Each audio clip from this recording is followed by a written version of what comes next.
Hello everybody, it's Dave Neal, stand-up comic and host of the Rush Hour podcast. Now, I'm here to tell you something. This doesn't happen every day here in Tennessee, but like most women that go on The Bachelor, we are expecting 4 to 6 inches today. And like most women who go on The Bachelor, we don't know if that's going to happen. But I'm going to take you through a little bit of the neighborhood right now, as it is officially a Friday snow day, which we don't get too often, so take it when you're going to get it. I'm actually making this video to give you all some updates and to let you know there will be no video today. That's right, folks. This is a breaking news update. Breaking news, no video. If you clicked on this video to find out that there is no video, you have now been notified. In other news, I've got some updates with several things going on, both in the Bachelor community, entertainment news community, and then just our community in general. Let's get a wide shot here. We've got an update in the Bachelor Clayton paternity scandal. Today was the deadline for Clayton's side to respond to the appeal by Laura Owen's side.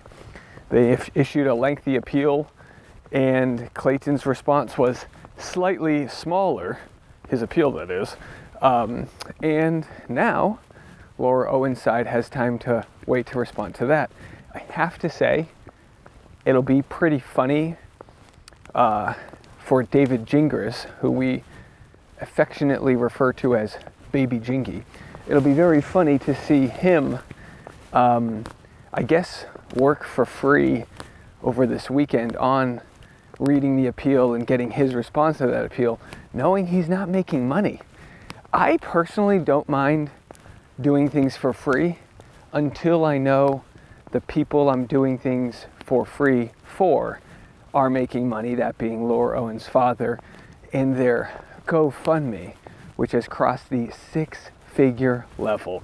That's right, it's over $100,000 of people's generosity has gone towards helping him with his Parkinson's, which is great. I think that's a good thing to help people out.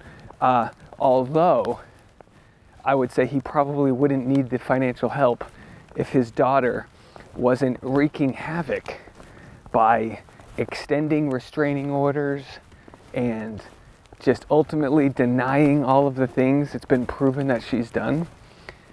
And the real interesting part is her attempts to make me and others look like the bad guy, which I'm okay with that. She might not know this about me. Let's turn around here. She might not know this about me. I've spent my whole career going on stage doing stand-up comedy looking like the D-bag that no one wants to like. I know a thing or two about turning the audience, and I think we've done that, right? And it's not for any real personal motivations, but we've done a real good job in our community letting Laura's side know that no matter what she does, we're not going to be accepting any labels of us being in it, quote unquote, for the wrong reasons. We, the Justice for Clayton community, my community, all those that are in pursuit of fairness in the legal system, we are here to help others because we would hope that they would help us in return if the time came. Possibly that's why I've been so annoyed or upset with some people in the community, not ours, but the overall community, that decided to turn a blind eye towards Clayton.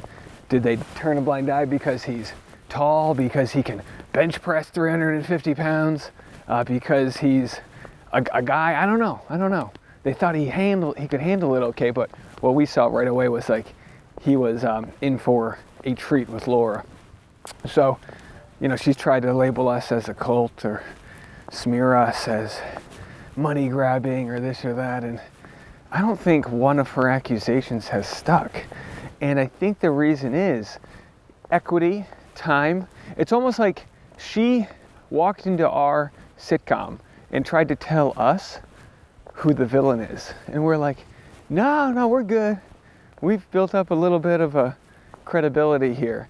And I think the irony following her case is we actually get to see her father, having built up, I don't know if you want to call it credibility or what, but having spent decades as the morning radio guy, you've basically got 1,200 plus people that are like, oh, I'll donate to him. I remember him. He was like family. He was with me to work on the way to work and this and that, which is like, okay, fine. That's totally cool. Like I get the science behind that. But what's interesting is she'll never have that.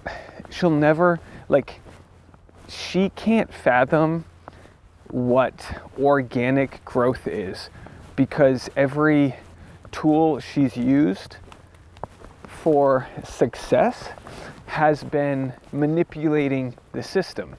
Now, what does manipulating the system look like? It looks like, adjusting search engine optimization so that your articles are on top. Faking black guys to cancel and punish the guy that you're trying to, coerce into dating you.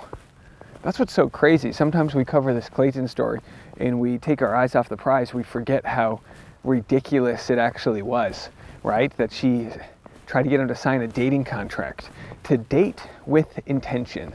Now, what the hell did she want? Well, she wanted a shot. I'm pregnant, she says, and if you date me, give me a good shot, I won't be pregnant anymore. I'll take the plan B.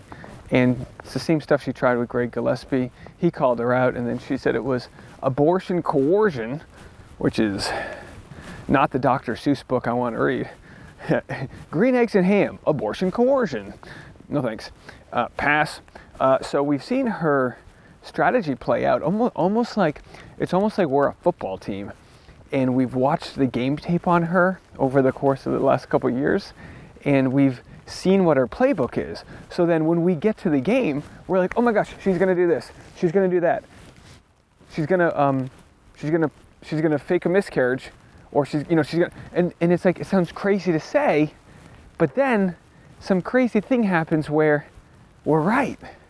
Everything we said that would happen, happened, including her coming after people, including her saying she had an abortion and fabricating evidence. And by being there to put her on her heels metaphorically, we've been there to call her bluff and know she has no other play. We knew she had no other play other than when she came out and said she had her abortion, she didn't tell us when. So it wasn't easy for people to say, where's the death certificate? It's a miscarriage. You waited too long. And then after we call her out on that, she changes, so it's almost like she's trying to play a game with her own set of rules. And we just haven't let her define those rules. We haven't let her define anything. And because of that, we've won literally every step of the way. One of the ways we recently won was by the PS Creative Studio this week. I mean, there's a new win every week. This week we won by PS Creative. Okay, so again, we're not going to have a video today, so I'm just here telling you in this video that there's no video. But PS Creative Studios was the location where she went to go do her tell-all with Baby Jingy, her lawyer, and she paid $350. And then, by the time she went to go release the thing, none of the information was important because it was stupid and it didn't address all the points. And so she said, you know what, the audio is bad, I'm not going to release it. Telling PS Creative Studios, a podcast studio, their audio is bad, that's like telling a chef there was a hair in the food. Now, if the chef can prove there wasn't a hair in the food, you got a problem on your hands. So PS Creative Studios was able to prove that the audio wasn't bad. The dingbat, Laura, old big dingbat energy, how are you? Careful out there, they don't salt the streets in Tennessee. They were able to prove that Laura didn't sync the audio. Now there's two types of audios here. You know me, your boy Dave, even when I'm not making a video, I have my new GoPro 13, but I also have my lavalier microphone, right? I'm not gonna mess around with inboard audio on the video camera. Are you kidding me? I value you people, right? I'm not gonna go ahead and do that. So when I'm doing epic moves like this, I'm here to tell you that I've got production value. And not only do I have production value, I've got the info. So PS Creative Studios PS Creative Studios, they find out that not only is Laura Owen's attorney sending them threatening letters, which happens, even though David Ginger says, I'm not representing her. What are you, her PR, her lawyer, or what? Because if you don't represent someone and you're willing to send letters on their behalf, I see that as intimidation, right? Either way, they send letters, they tell PS Creative, your audio sucks, whatever. And it's like, listen, I know a thing or two about audio sucking. This whole Laura Owens situation happened because of sucking, of a different variety, but that's another story for another day. So again, no video today. But PS Creative Studios finds out that Laura filed a chargeback. Now, chargeback, why does that sound like a Gwen Stefani song? Chargeback, B-A-N-A-N-A-S, chargeback. It's a chargeback. Either way, that's for my old millennials. So they do a chargeback, which is like, if a credit card company charges you for something and it's like, I didn't buy that snowboard, I wish I did, then your credit company can charge it back. I'm a chargeback girl, charge it back girl, holler back girl. You get it. All right. So they wipe away the fee. So now PS Creative Studios, even though they fairly delivered their product, doesn't have anything to show for it. Well, they responded to Stripe. I believe the company was Stripe and whatever, MasterCard, whoever it was, or Bank of America, I don't know. They responded and said, no, we have proof we gave her the services. We have proof it was good. Her chargeback was fraudulent. Now in Arizona, anything over like $300 or whatever it is a higher level crime that can actually do jail time for a fake chargeback or false chargeback. So again, another example that I would share with you if I was doing a video, but we're not. Another example, by the way, imagine watching a guy get pneumonia. Hit the like button, please. But it's just another example of Laura putting her foot on the scales of justice, tipping things in her direction. But another example, since your boy came around, where we're not letting that shit fly. So it's just one thing after another. And like a sort of maestro, like a conductor with his baton, ding, ding, ding, ding, ding. Every time there's some injustice, we bring out the orchestra of truth seekers, the strings, the timpani, the saxophones, a flautist. And we come in there, we lick our wind instrument reeds, and we blow some good hard truth. You like that analogy? That's a good one. So if I were to make a video today, I would be sharing all of the updates from the week. And by the way, it is a little barrel scrapey this week. There isn't much going on. So rather than make a video, I've decided what I'm going to do is go on Patreon, patreon.com/Dave Neal, make a quick live stream, technically not a video, even though it is a video, and then I'm going to give you guys the afternoon rush, which is a video. So I guess I am making videos today. The point is, even when Dave Neal isn't making videos, he's making videos. Have a good one. Stay off the roads if you're in a bad area. And, the truth is always going to be on your side. That's going to be it for me. The next video you'll see publicly is the afternoon rush. We'll talk to you then. Bye-bye.